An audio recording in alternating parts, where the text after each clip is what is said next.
Hey, welcome back to Finty, your daily dose of world financial news.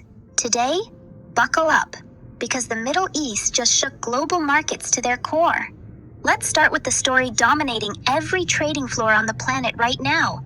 The US and Israel launched strikes on Iran last weekend, and Iran hit back hard. Iran's Revolutionary Guard declared the Strait of Hormuz, one of the most critical energy choke points on Earth, effectively closed. Here's why that matters.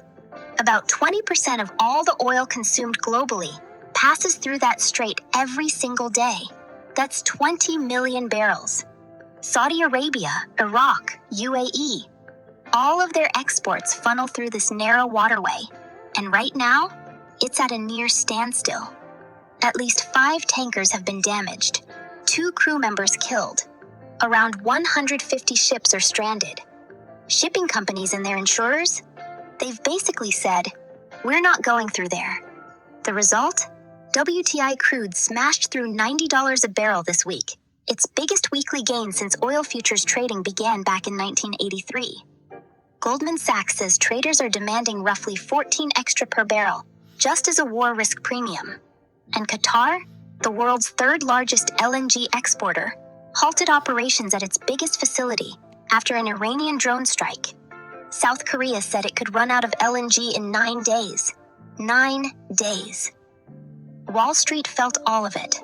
The Dow dropped 785 points on Friday, wiping out all of its 2026 gains in a single session. The S&P 500 slid, and the 10-year Treasury yield jumped to 4.14%, its highest in a month, as traders slashed their expectations for Fed rate cuts to just 1 this year. And to make things worse, the US added fewer jobs than expected in February, with payrolls falling by 92,000.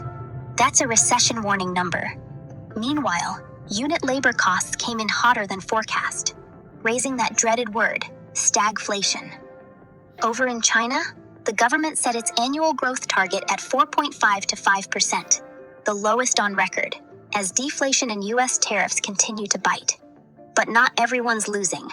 South Korea's Kospi index just had its best day since 2008, surging 10%, partly on hopes the conflict could fast-track regional energy security deals. In tech, Broadcom's AI chip business is still flying high, with its CEO seeing AI chip revenue heading well above $100 billion next year. And in EVs, BYD is having a rough start to 2026. Sales slumped in the first 2 months of the year as competition heats up. So here's where we stand. The world's most critical oil corridor is blocked. Energy prices are spiking, jobs are disappointing, and markets are rattled.